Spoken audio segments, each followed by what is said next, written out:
Seja bem-vindo ao canal Aurus Audiobook. Não se esqueça de se inscrever para mais conteúdos fascinantes. A Bruxa Satânica é uma obra provocadora e magnética, escrita por Anton LaVey, o fundador da Igreja de Satã. Ao contrário do que o título pode sugerir, este não é um grimório de feitiçaria convencional. É um manual psicológico de manipulação, sedução e domínio energético, voltado especialmente para mulheres que desejam ativar seu poder oculto. Nesta obra, LaVey revela os segredos da fascinação satânica, técnicas de leitura corporal, magnetismo pessoal e os mecanismos ocultos por trás do poder feminino. Através de exemplos diretos e uma linguagem crua, ele ensina como a mulher pode utilizar sua sensualidade, presença e inteligência para exercer controle em diversos níveis: emocional, social e espiritual. A Bruxa Satânica não é apenas um livro, é um espelho sombrio da natureza humana e da arte da influência.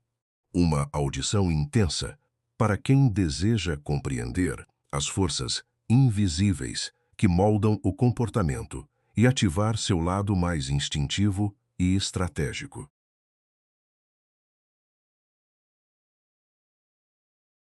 A Bruxa Satânica, Anton LaVey. Introdução de Zina LaVey. Minha carreira como bruxa satânica começou quando eu tinha 3 anos de idade. No dia 23 de maio de 1967, aconteceu o primeiro batismo satânico legal da história, um ano depois da fundação da Igreja de Satã. Desde então, tenho participado de vários programas de entrevista, defendendo esse ritual, esclarecendo a pessoas que foram levadas a acreditar que os satanistas sacrificam bebês no altar, mutilam e matam animais, fazem de suas filhas prostitutas, entre outras acusações despropositadas e infundadas. Enraivece-me pensar que isso é tudo a que o público é exposto com relação ao satanismo. Chegou a hora de os satanistas definirem o que é o real satanismo, sem serem interrompidos por jornalistas sensacionalistas e apresentadores de TV de boca torta. Meu batizado foi, de fato, o inverso de um batizado cristão. Em vez de eu ter sido mergulhada num banho frio por um estranho homem assexuado para ser limpa do pecado original, nós celebramos homem e natureza como realmente são. Enquanto permanecia sentada, vestindo o robe vermelho que minha mãe tinha feito naquela manhã, eu brincava com o amuleto Bafomé pendurado no meu pescoço. Esta imagem do bode satânico tinha sido feita à mão para mim pelo pioneiro sobrevivencialista Kurt Saxon, um membro fundador da Igreja de Satã. Imperiosamente, estudei o mar de capuzes negros dos celebrantes. Levou alguns anos para eu perceber que alguns deles deviam estar mais fascinados com a mulher nua estirada no altar do que comigo. As distorções góticas de um órgão Ramon ecoaram nas paredes negras e vermelhas. Calmamente mascando um chiclete Trident sabor frutas, eu me deliciava em ser o ponto focal de toda aquela atividade. Meu pai, o sumo sacerdote, ergueu sua espada cerimonial em sinal de bênção. Senti uma grande sensação de calor e respeito. Quantas pessoas podem honestamente dizer que já sentiram isso em suas vidas? Tenho algo que eles não têm, pensei orgulhosamente, em harmonia com a indulgente filosofia do satanismo. Desde aquela noite, entendi o que significa ser uma bruxa satânica, uma mulher que faz uso total da sua astúcia feminina. Por toda a minha vida eu repetiria as palavras entoadas durante meu batizado: que os muitos andarilhos lhe deem a força, o poder de presas e garras vermelhas, que todos os demônios que dançam loucamente preencham-te com o conhecimento perdido dos antigos. Pequena feiticeira, de mágica tão natural e verdadeira, suas pequenas mãos têm o poder de derrubar o vivo céu e dos seus cacos construir um monumento à sua doce realização. E com esses outros no templo do diabo, você fará a cabeça dos homens girar e rodopiar, você os encherá de desejo.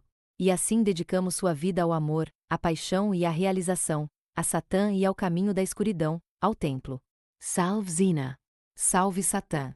No monte de publicidade que esse ritual acumulou, lembro-me de um artigo particularmente relevante para a mensagem latente da bruxa satânica. No ensaio sensacionalista sobre o satanismo Ivo Anione, publicado na revista Newsweek de 16 de agosto de 1971, aparecia uma foto do meu batizado com a legenda "Construindo uma raça melhor".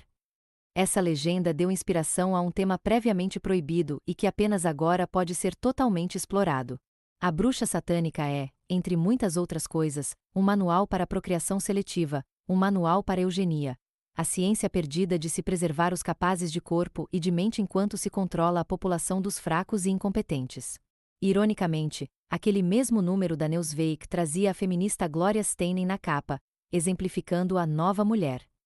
Foi nessa época de confusão de gêneros e de queima de sutiãs como lema que A Bruxa Satânica foi publicado pela primeira vez, sob o título de A Bruxa Completa. Um livro diabólico reforçando papéis sexuais tradicionais e atitudes machistas, foi atacado de forma ferina naquela atmosfera andrógena, de militância estridente.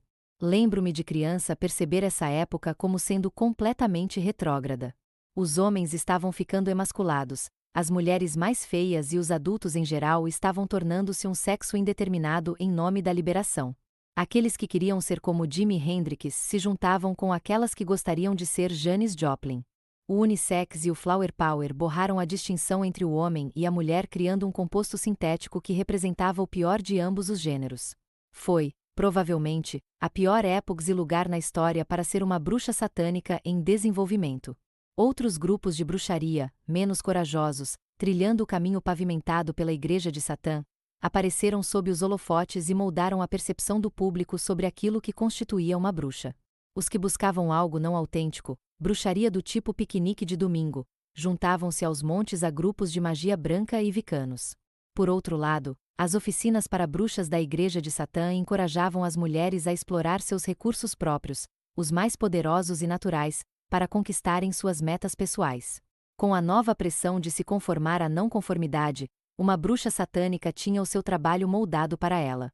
O que meu pai ensinava em suas oficinas criava mulheres verdadeiramente não conformadas e encantadoras que se pareciam mais com Tina Louise e Kim Novak do que Margaret Hamilton, que teria sido considerada uma tremenda mulher em 1969. A bruxa satânica foi elaborado para mulheres que queriam ter mais controle de suas vidas. Uma mulher podia pegar algumas dicas de bruxa satânica, colocá-las em prática, e ter resultados imediatos. O livro encorajava as mulheres a trabalhar com sua feminilidade em vez de contra ela. Mas para usar todas as suas suaves qualidades femininas, devia-se arriscar ser julgada como fraca e traidora do seu sexo.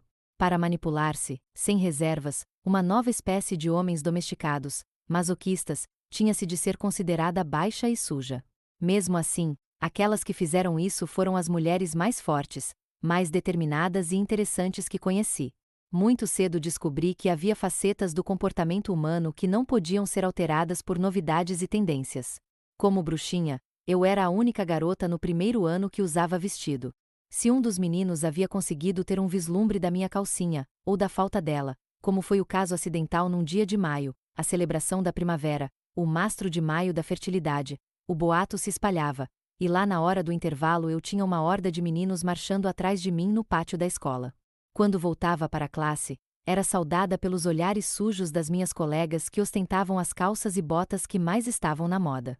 Perseverantemente, adquiri minhas habilidades de manipulação pelo exemplo e por osmose, já que os padrões da bruxa satânica sempre estiveram presentes na minha casa. Sempre me orgulhava da minha mãe na noite em que os pais visitavam a escola. Ela ostentava abertamente suas atribuições de bruxa, e podia sentir a inveja dos meus amigos quando suas cabeças viravam-se quando ela entrava na classe. Se naquele ano o professor fosse um homem, ela era tratada com o maior respeito. Se minha professora fosse uma mulher, porém, e se acontecia de seu marido estar presente, eu era repentinamente punida por coisas que não tinha feito. Comecei a aprender o poder do sexo como uma ferramenta. Tinha 11 anos de idade quando li A Bruxa Satânica pela primeira vez. Os bazares do Exército da Salvação, do Coração Púrpuro e da Boa Vontade eram os únicos lugares onde era possível encontrar um belo vestido ou saia apertados, e assim esses eram os lugares onde fazia minhas compras. Passava horas sem fim assistindo a velhos filmes ou trancada no meu quarto enterrada em revistas das décadas de 1930, 1940 e 1950 que eu pegava emprestadas do meu pai. Estava ansiosa por testar algumas das teorias as quais conhecia melhor agora. Desenvolvi-me cedo e já era peituda para minha idade, então era fácil exercitar um dos segredos da exposição indecente simplesmente esquecendo-me do botão que periodicamente se abria se minha blusa fosse apertada demais. O irmão da minha melhor amiga e seus amigos ficaram condicionados, como os cães de Pavlov, a pôr os olhos no meu peito sempre que eu entrava no quarto. Minha amiga sempre me enchia, e eu, é claro, dizia ser inocente. Dei mais importância a escolher uma imagem. Era naturalmente influenciada por modelos cinematográficas famosas como Mae West, Marilyn Monroe e Lauren Bacall. Mas a mulher cuja imagem não conseguia tirar da minha cabeça era a da rainha da excentricidade da década de 1940, Betty Page. Tinha 4 anos quando a vi pela primeira vez numa das revistas masculinas do meu pai, de pé, sozinha, vestindo o traje de dominadora completo. Ela tinha um rosto bonito, travesso, que não parecia muito apropriado à sua fantasia. Mas, como diz o ditado, as primeiras impressões são as que ficam. Meu pai me ensinou a estalar um chicote quando eu tinha 9 anos. Assim, lá pela época que eu tinha 11 anos, já estava atraindo garotos que precisavam que lhes dissessem o que fazer, um tema recorrente por toda a minha vida. Parecendo muito mais velha do que era e saindo com caras ainda mais velhos, não foi surpresa quando fiquei grávida aos 13 e dei à luz meu filho, Stanton, aos 14. Via o estilo de vida dos outros adolescentes com desencanto. Consequentemente, com a responsabilidade de criar meu filho, veio uma liberdade que meus amigos não tinham acesso. Eu era agora uma mulher. Fui aconselhada por parentes distantes que se eu mantivesse o bebê, a vida seria dura. Ninguém iria querer namorar comigo por medo de se tornarem padrastos por coerção. Mas como filha do diabo, uma adolescente com prova viva do seu conhecimento carnal, fiz bom uso das fórmulas de A Bruxa Satânica. O conteúdo completo está no site